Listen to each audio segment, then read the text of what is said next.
the 15th of May, Rabbi Levitt, Gemora.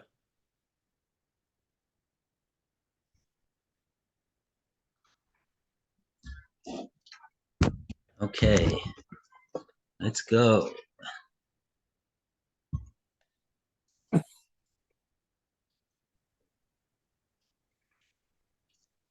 Okay, we're still in the middle of trying to find a source for Reb Chia. She'ein percha ala kal v'chomer shel Reb Chia makshe al riyaso mishnaseinu. Okay. Okay, so now the Gemara is going to challenge the riot to Reb Chia from our Mishnah. Ella, the Ka'amar v'tanatuna. Midami. Okay, this could be found. It could be found, actually. Yes, it could be. It's practically in the middle of the page. The first word of the line is Hazama. Hazama lo porich.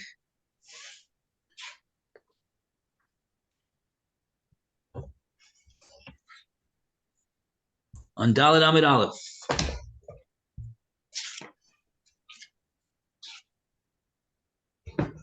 Okay.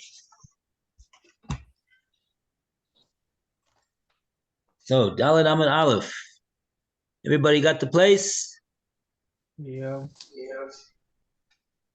Okay. I'm close to the place, but not exactly. Want to tell Roy? Want to tell Lou where it is? 4A3, left-hand column, the first Hebrew, Eilu Dama. The English as introduces it. The Gemara has arrived at the conclusion. Okay, I got it. Thank you. Okay, so Roy, would you like to start? Okay.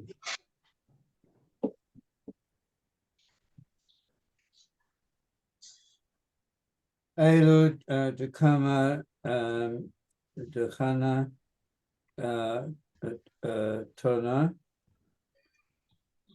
Tuna. Rather, we can object to that which Reb Chia says, and our Tana has taught this law in our Mishnah. Me Dame. Are the two cases truly analogous? Hatama Malave Is Le Sahade. There, in the case of review, the lender has witnesses who support part of his claim. Le Leis Le Sahade Dele Delo Masik Le Valel Midday.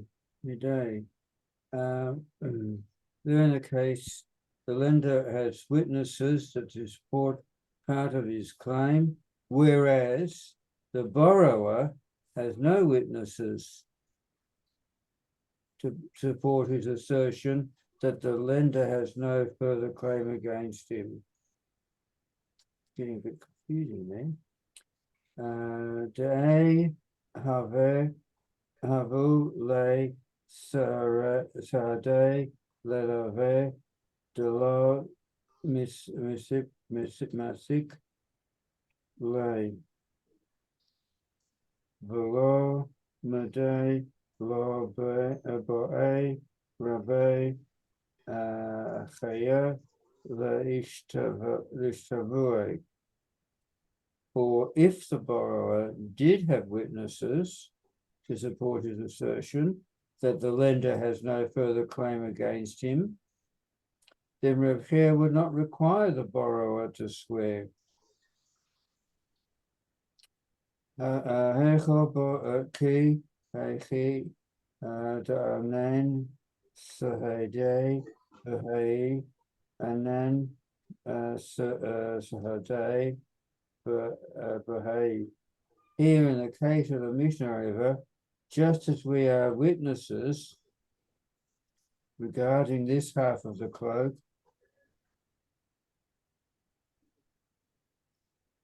here in the case of the Mishnah River, just as we are witnesses regarding this half of the cloak that belongs to the litigant holding it, we are witnesses regarding the other half of the cloak that it does belong to him. Pilu, Haki, Mishtaveh, yet the Mishnah rules that the litigant must swear in support of their claims.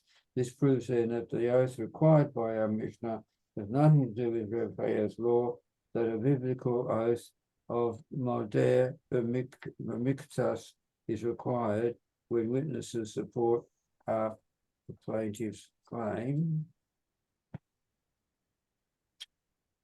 And there's a response to that objection. Okay. Let's see. That's a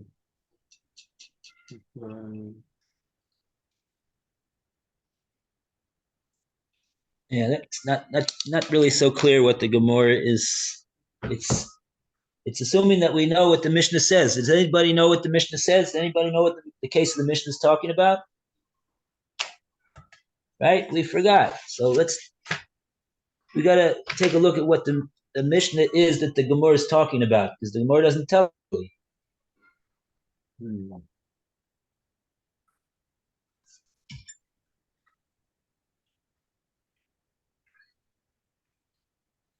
It's a very intricate comment the Gemara is making over here. Okay, look. Basically, the Mishnah was,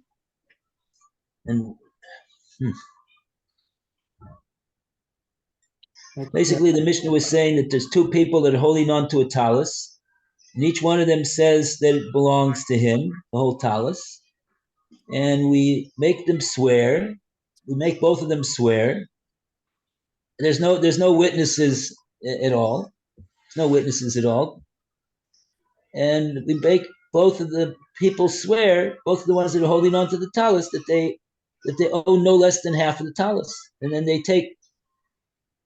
each one takes his portion of the talus. What does that have to do with Reb Chia's din? The Gemara brought it as a proof for Reb Chia's din. That we also don't know, because we also forgot about that, because it was about a month ago or more that the Gemara did that. What the Gemara is doing over here is saying this proof that we brought from the Mishnah to the case of Reb Chia is not a good proof. But it requires a previous information that we don't that we have to refresh our recollection over here on, really, to understand, and then we have a chance to understand what it is the Gemara is saying. So we could just fake it and go on, or we could go back and take a look at what the Gemara's proof was. That means that we got to find where it is that the Gemara did that. So we have to search over the last from Daf Base to Daf Dalet over here, where it is the Gemara did that. I think it refers to 3a. Yeah, that's what it says. It refers to 3a. Yeah. So I don't know where is 3. You're on 3A now. What? You're on 3A, and that's not the Mishnah. Oh, you're on 4A. You're on 4A, not 3A. Oh, it says 3. Okay, so where's 4. Yeah. Okay, Tanatuna, right. Okay, so Tanatuna is towards the bottom of 3A. Thanks to Roy for at least giving us a heads up about which Amud it's on, so we could look for it. So This really is the beginning of the story with Reb Chia. It's the two dots, about 14 lines from the bottom of 3a. 2, 3, 4, 5, 6. Doesn't hurt to chazer over what Reb Chia was talking about either. It's something about the Gemora. You have to remember what it is that was said before. You don't remember it, then you don't really. It's very easy to understand why you don't understand it. Okay, so Tani Reb Chia, just to get the case again, that the Gemara is going to bring our Mishnah as a proof to the din of Reb Chia, to support. The case was Manali biyadcha. The plaintiff says, "You owe me a mana." I don't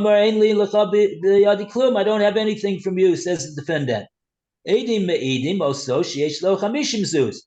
Witnesses, two witnesses, come along and say, no, he's got 50 zuz. In other words, half of the mana that belongs to the plaintiff in his hands, in his possession.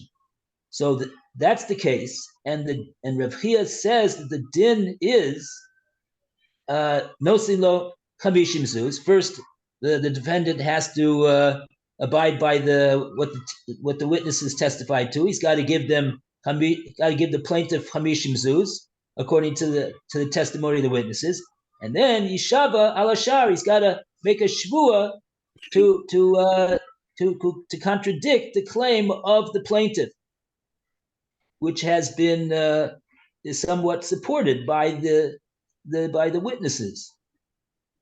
It said that he really does owe, when the guy himself said he didn't know anything. So that's the case. Okay, so that's what the Gemara says over here. That's the case of Reb Chia. And the Tanatuna is a few lines down from there. Tanatuna.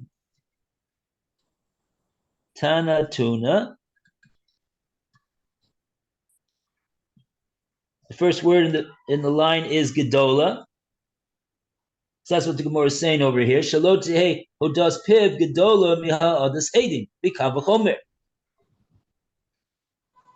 That the admission in a different case, if the defendant would make an admission, and so we would require him to swear on the amount that he didn't admit to. So just like the Torah says that, so too Reb Chia is saying that case is no greater of a machayev of the defendant to swear than the case that Reb Chia himself said, where instead of the defendant swearing, we've got two witnesses that confirm that he owes half the sum. So now Reb Chia says he should swear according to that on the other half, that he doesn't owe it if he wants to avoid having the obligation. Now, Gemora brings over here Tanatuna.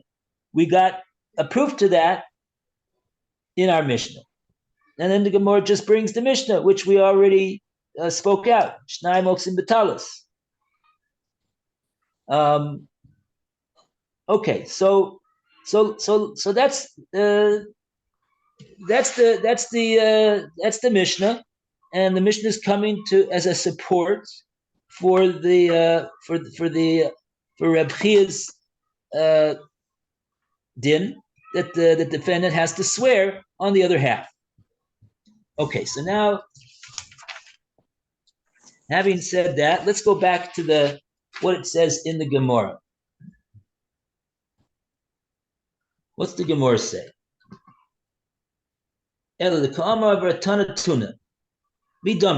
The cases are not similar. If the cases are not similar, there can be no proof from the Mishnah to the din of Reb Chia. It's not similar.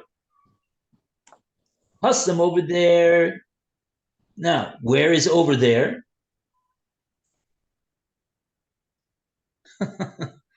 We got two choices over there. Either it's Reb Chia, or it's the Mishnah. Let's see what the Gemara says. Maybe we can figure it out based upon what the Gemara says.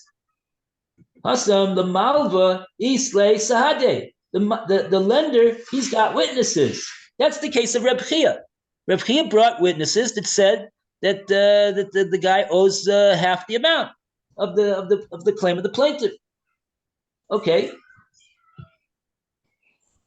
So in that case, the loiva leis sahade. Does the borrower have any witnesses for his statement? Nothing.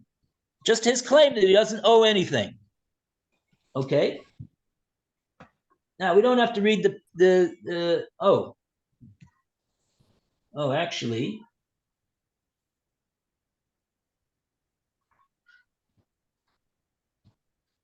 Okay. So and then the Gemara says, "De lo masik le velo midi."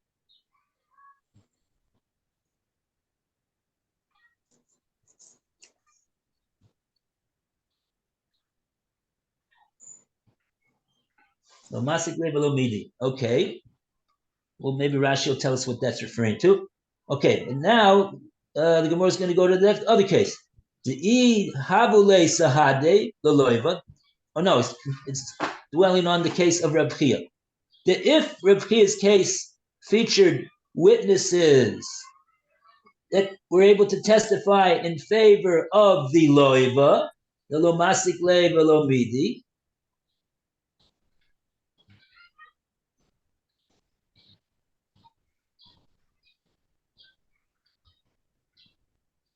that means that they would confirm basically the fact that he doesn't owe any more than 50. They would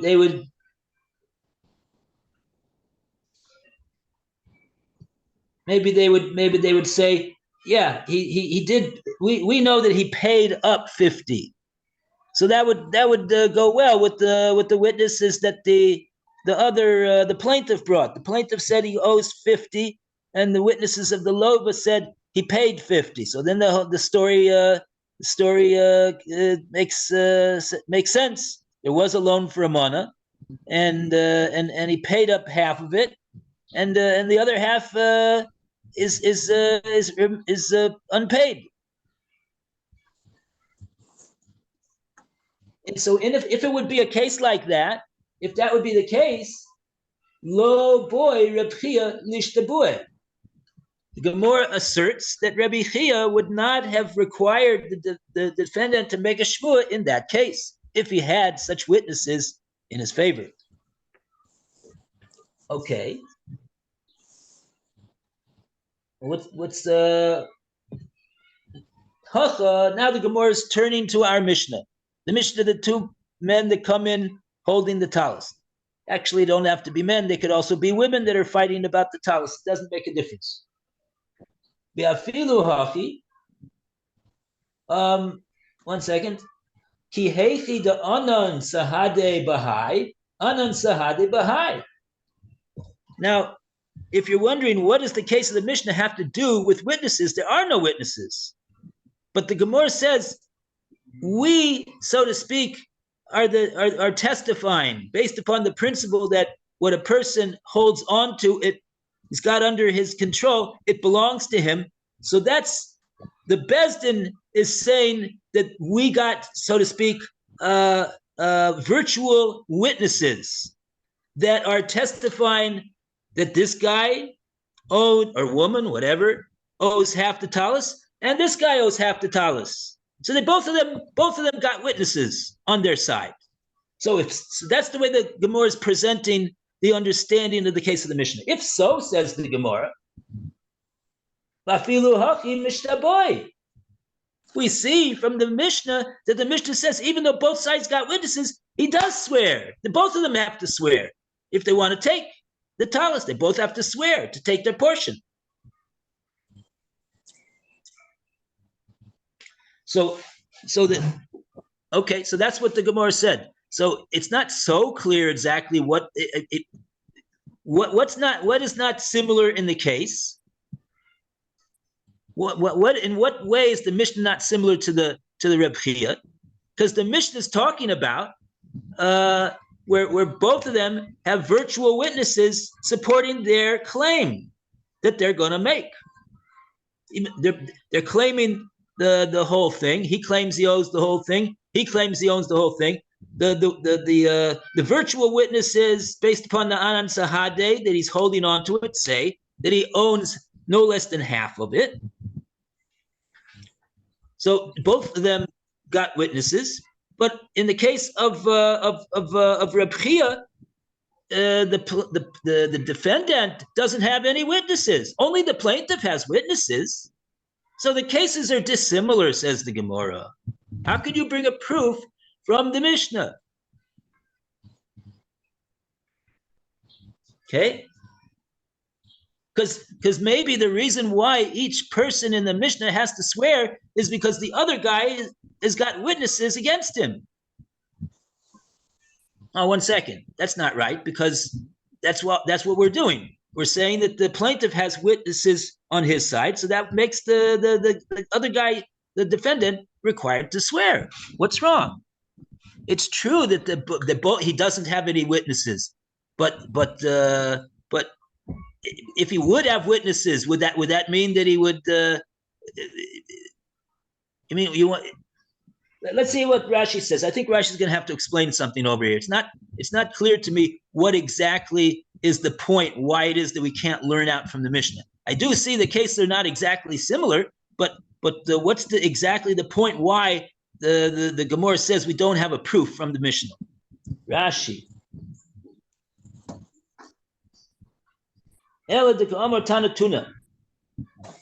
It's 5 lines down, 5 lines up rather from the wide lines of Rashi.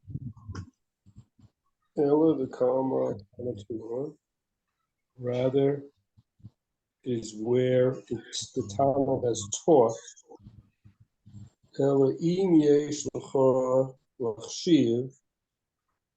If it is to him to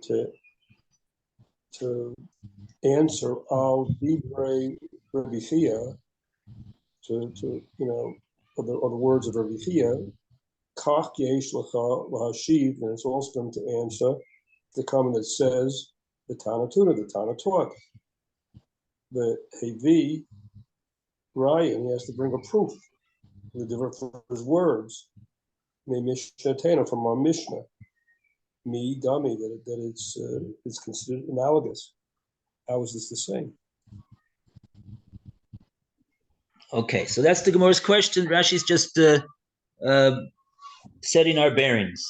After we've defended the Kal V'chomer, so now we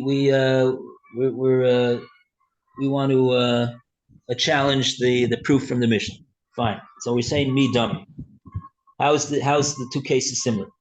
Okay, so now we go further in Rashi. Oh, Rashi identifies who the Hasim and the Hacha are. Okay. Lou, you want to take over from Hasim? It's the last word in the last narrow line of Rashi before they get wide.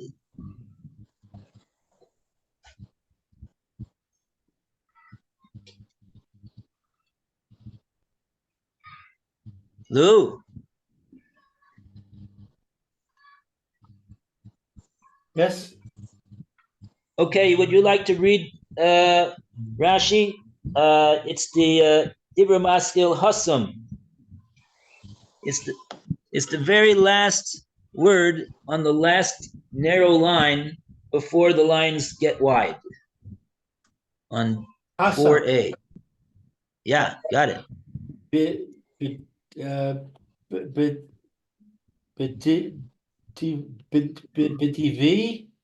Chaye, B'derebi Chia. B'derebi Chia, sorry. So when it says over there, it's talking about the opinion of Rabbi Chia. Right. Biter? Yes. Okay, give me 1 second. I got to pop up here.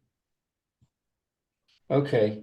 The Malva Isle Sahade. What's Sahade? Witnesses. The Malva has witnesses. Yeah. That's the lender. The lender has witnesses that say that the defendant does in fact owe 50. The Masik Bay Chameshim that he owes 50.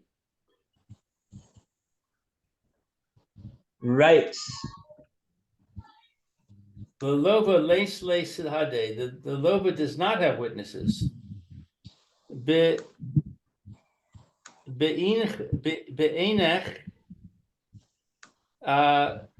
Chamishim She'eno Chayev Lo Alei. What's Be'enech? The other 50. The other 50 that he's not obligated to him concerning it. Right. The Malva has witnesses that the Loiva owes 50, and so now we're left with a question: what happened to the other 50? Because the Malva claims that a whole mana was given.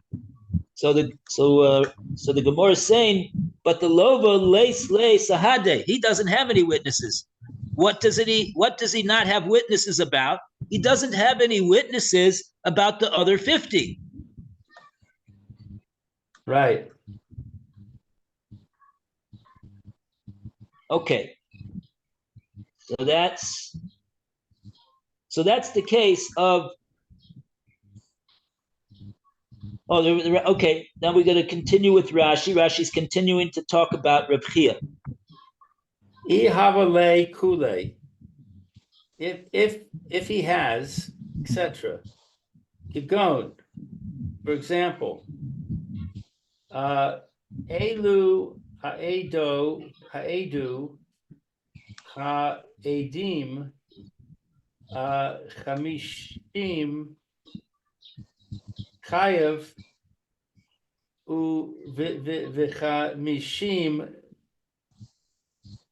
para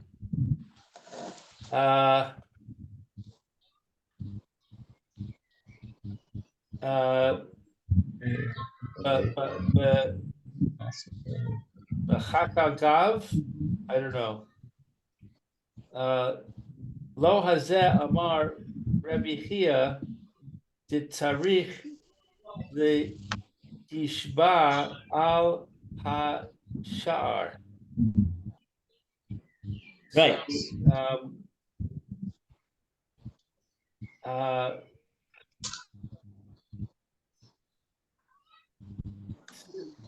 For example, these Adim testify about 50 that he's obligated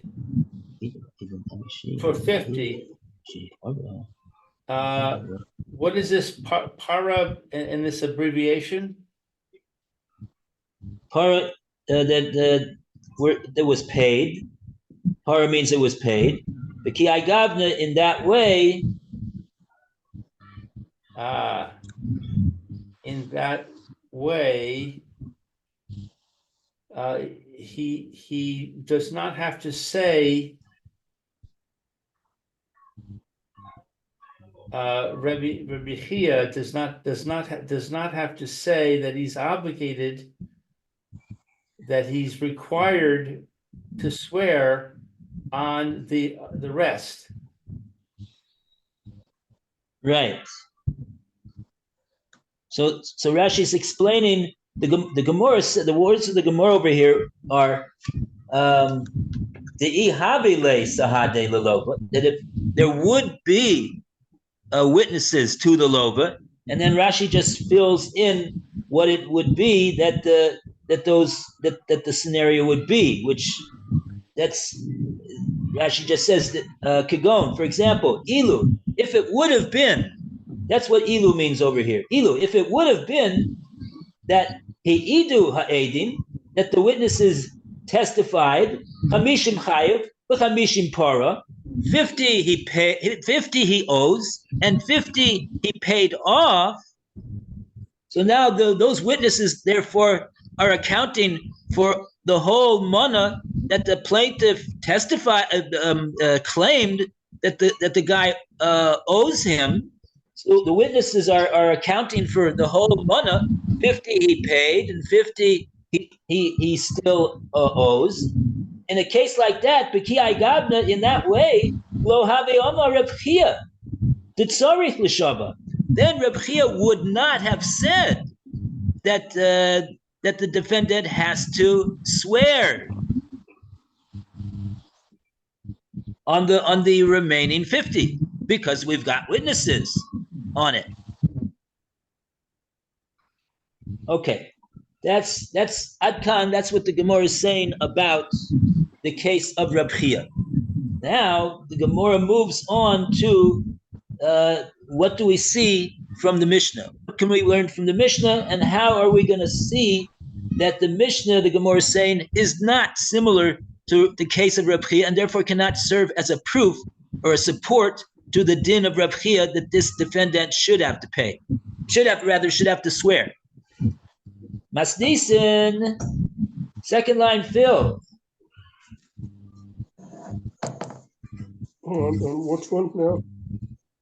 It's the second wide line in Rashi. The end of the line starts with Dibra Maskil, Masnisen. Masnisen,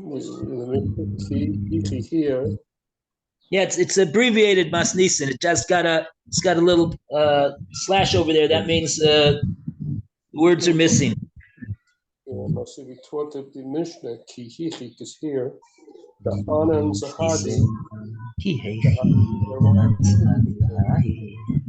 He has witnesses on this. The Chatzi on half of it. Elu on half of this. Chamishim of the 50, that's the half. He's Chayev.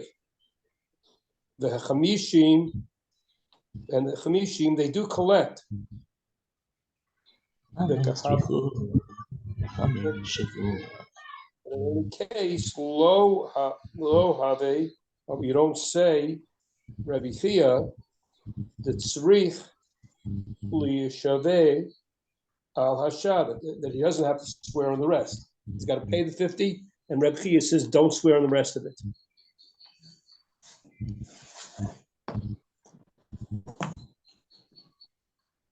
Lama itzrichu chachamim shavua.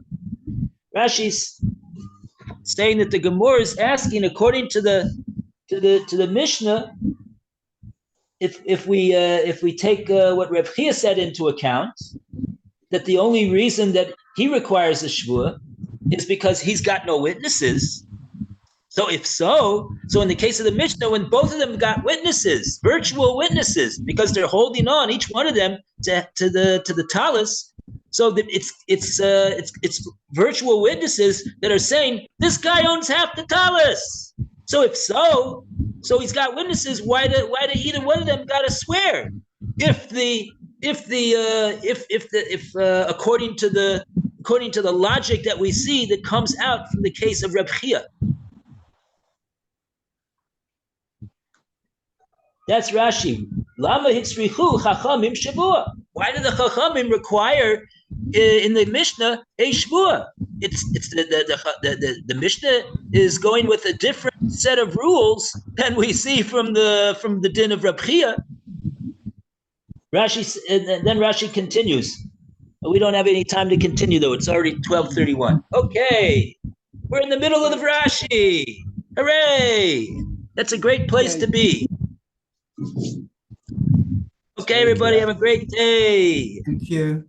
Enjoy your day. Bye. Bye-bye. Bye, Phil. Bye, Alan. Bye, Lou.